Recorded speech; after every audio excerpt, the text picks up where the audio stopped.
ধৈর্য সম্পর্কে আপনাদের সাথে আমি একটু আলোচনা করি। এই যে ছেলেটা দেখছেন, এই ছেলেটি প্রায় ঘন্টার পর ঘন্টা বসে থাকে শুধু একটি মাছ ধরার আশায়।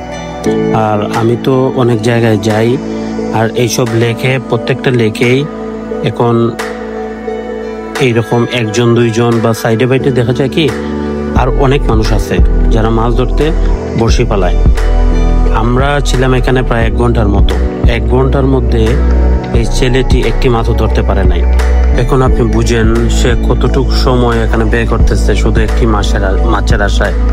আর এত ধৈর্য নিয়ে এসে বসছে যে ঘন্টার পর ঘন্টা চলে যাচ্ছে, সে একটি মাছ ধরতে পারছে না। তেমনি ভাবে সে যখন মাছ একটা ধরবে, অবশ্যই বড় মাছ ধরবে, তখন সে খুবই খুশি হবে। আর কিন্তু সে মাছ কিন্তু ধরবে, সময় যাবে, সে ধৈর্য ধরবে। আর মাছের এটা নিয়মই, টুপ পালাইলে মাছ হয় না, মাছ ধরে না। তাই সে বসে আছে একটু ধৈর্য ধরে, অবশ্যই সে ধৈর্যের ফল পাবে। তো আমরা ঘুরতে গিয়ে এইসব সুন্দর সুন্দর দৃশ্যগুলো দেখতে পাই। আর এইসব জায়গায় ঘুরতে কিন্তু অনেক কষ্ট হয়। যেমন রাস্তার অবস্থা খারাপ থাকে, আপনার যাইতে কষ্ট হয়। আর এইদিকে খাবার নাই, পানি নাই, মানে বিশেষ যে খাবারগুলো এগুলা নাই, বিশেষ যে জিনিসগুলো প্রয়োজন সেগুলা নাই। সেই কারণে আমাদের এইগুলা নিয়ে ওই জায়গায় যাইতে হয়। আর এগুলো এমন এমন জায়গায় থাকে, এইগুলা লেকগুলা খুবই কষ্টকর।